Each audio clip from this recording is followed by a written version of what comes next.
जो सत्य है,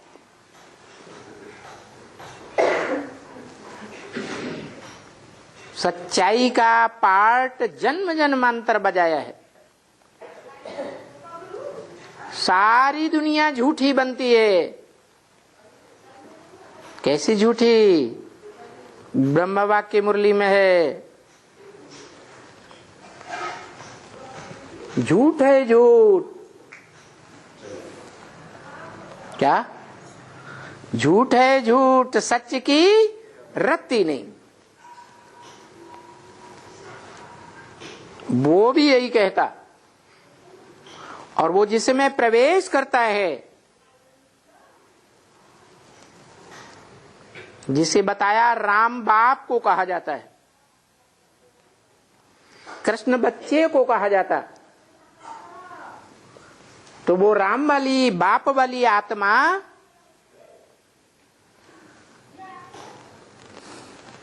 वो भी लिखती है।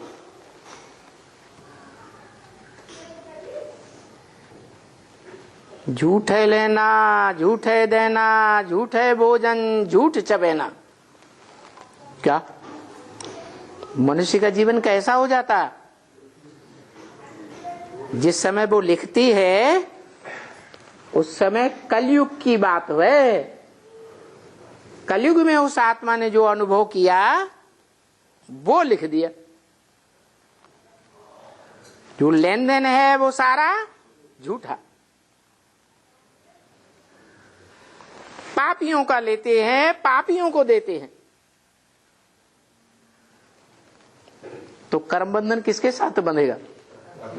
है? पापियों के साथ बंधेगा।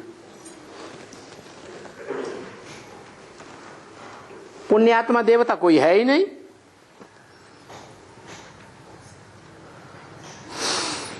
तो झूठों के संग में आते आते सब झूठे ही बन जाते। वो राम वाली आत्मा ही कलयुग के मध्य में आकर के, मध्यांत में आकर के ऐसे लिखती है। कलयुग के मध्यांत में उसे अनुभव हो जाता है। ये सारी दुनिया झूठ हो जाती है।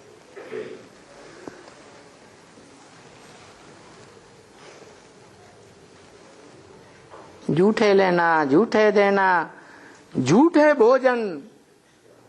जो कुछ भी पेट में जा रहा है वो सच्चा नहीं है कमाई। कैसी कमाई पेट में जा रही है? झूठ की कमाई पेट में जा रही है।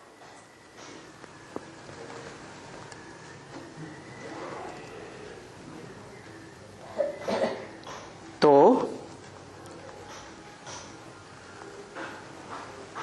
उस राम वाली आत्मा के लिए बोला है कि अपने अपने शास्त्रों में अपनी अपनी कथा कहानी लिख दी। जिस शास्त्र में ये लिखा है कि कलयुग में सब झूठे हो जाते हैं, उस शास्त्र का नाम है रामायण।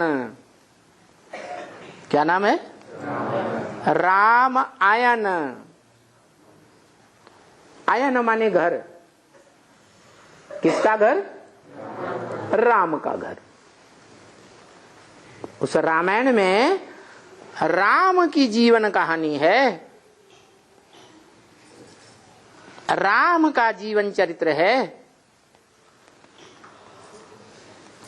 और वो रामायण किसने लिखी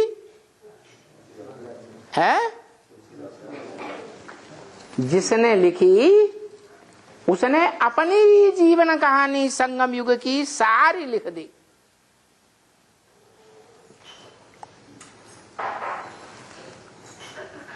द्वापर युग में जब वो आत्मा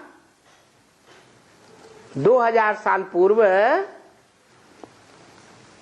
वाल्मीकि के नाम से थी, तब भी रामायण लिखी। तो किसने लिखी? वाल्मीकि ने लिखी। राम की आत्मा ने कहा लिखी? हाँ, कि राम की ही आत्मा जो संगम युग में उत्तम से उत्तम पार्ट बजाती है, क्या उत्तम पार्ट बजाती है? उत्तम से उत्तम पार्ट जो भगवान बाप आकर के ब्रह्मा द्वारा ब्राह्मणों की दुनिया रचते हैं, उसमें उत्तम से उत्तम पार्टधारी ब्राह्मण को बताया है चोटी का ब्राह्मण। कैसा ब्राह्मण? चोटी का ब्राह्मण। चोटी कहां होती है? नीचे पांव में या सर के ऊपर? माने सर्वोत्तम, सबसे ऊंचा पार्टधारी।